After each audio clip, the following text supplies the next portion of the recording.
Alright guys, welcome back to part 3 of fixing this 325 Ci. We're struggling to figure out what is wrong with this car. We've done a lot. We have cleaned the fuel injectors, we have replaced the brake booster, we've changed all the spark plugs, and a lot of other smaller things, and this thing is still struggling to work. So I guess today we're gonna be doing some diagnosing and figuring out what it is. So yeah, let's go. First thing we're gonna do is check the codes again, see if they changed at all. So let's plug her in. There's that, okay. And then turn the car on. Let's get her running.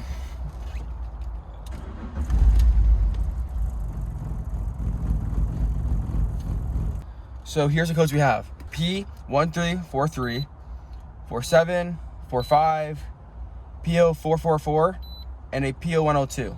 Those are the 5 codes we have. That is what we're working with.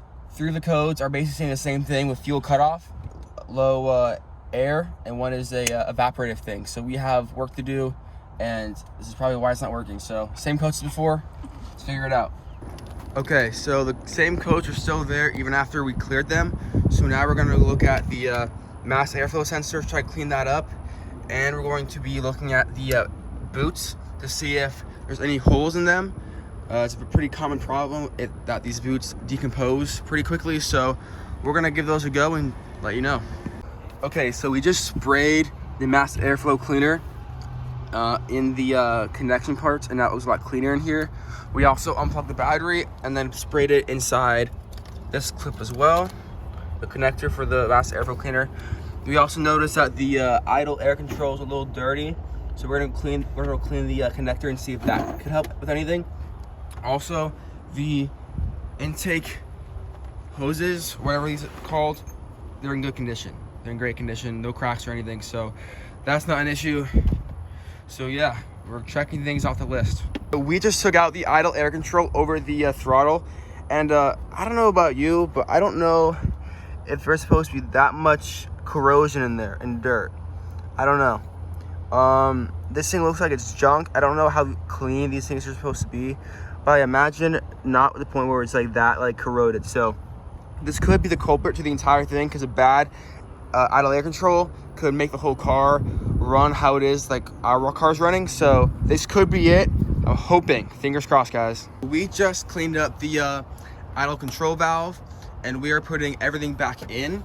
And what we're gonna do to test if the actual control valve is actually working is we're going to run the car with it plugged in, and then turn the car off, battery off, unplug it, and then try to run it. And if the car runs the same, then we isolated that is at least one problem, that the idle control valve is not even working.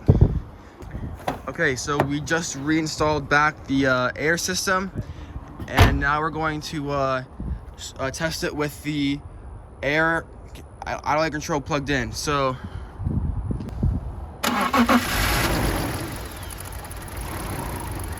okay.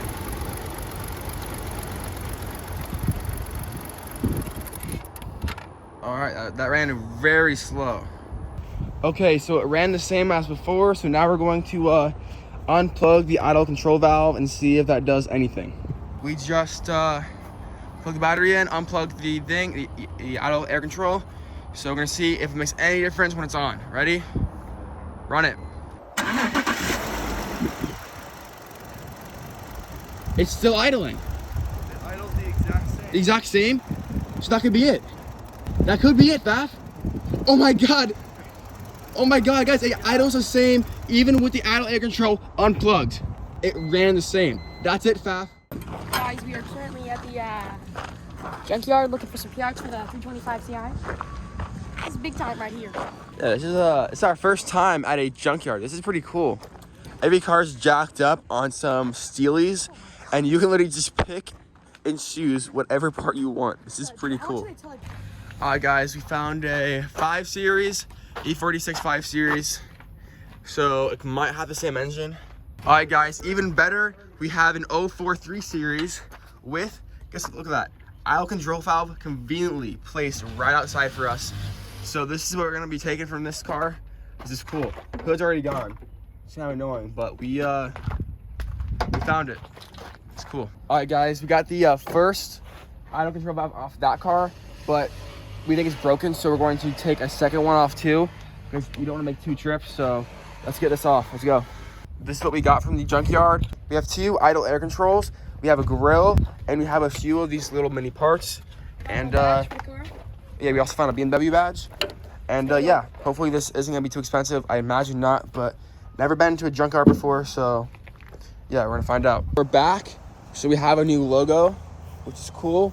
And we also have the 2 idle control valves that we bought. We're gonna put in, which one's cleaner? We're gonna put in this one because this one's the cleanest one we got. So we're gonna replace it and see if anything changes. Let's go.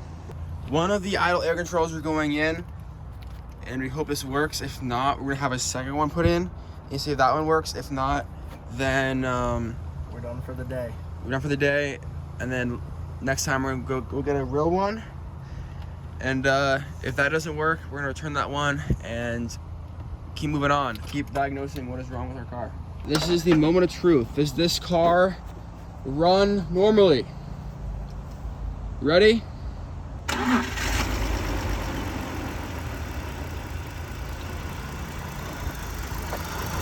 It sounds like it's running the same. Oh, it started a little better though. Really? Moment of truth. Okay, the second one's in. Let it rip. Oh, It sounds better. idling at 7. What's it at? It's at 9. It's at 9,000. 900? I'm sorry, 900. Oh my gosh! It revs. Holy shit. It revs! Okay, here it is. 25 Ti. Look at that. She's moving! Holy shit. Oh no. One more time. Trey, I might need new gas too. So it revs at around 750, which is pretty normal. Look at that. Look at all the gas. Look at that. It's moving forward. She's moving.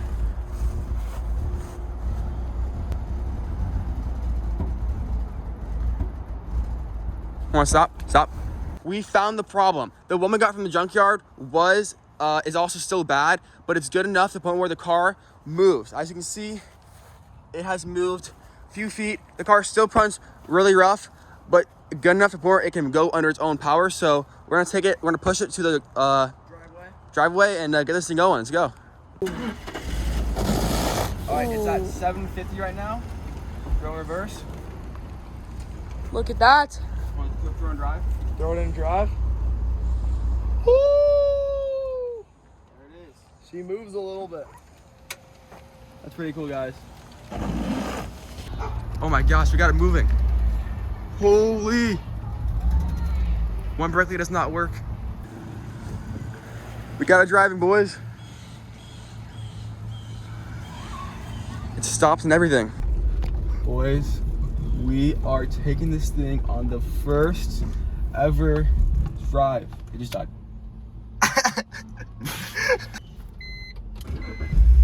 Okay, we're back. This thing is very weak. I think it's running on like probably 1 horsepower. Okay guys, I think this thing is better in reverse, so I'm gonna get out of the car and film and moving into reverse. But this thing moves under its own power. That is crazy.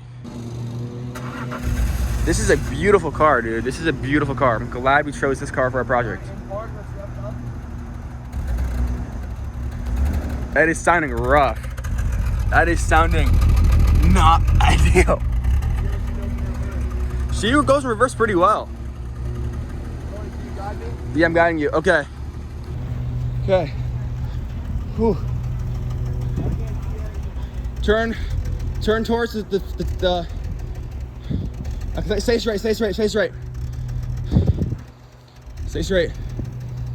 I smell burning. It's not good.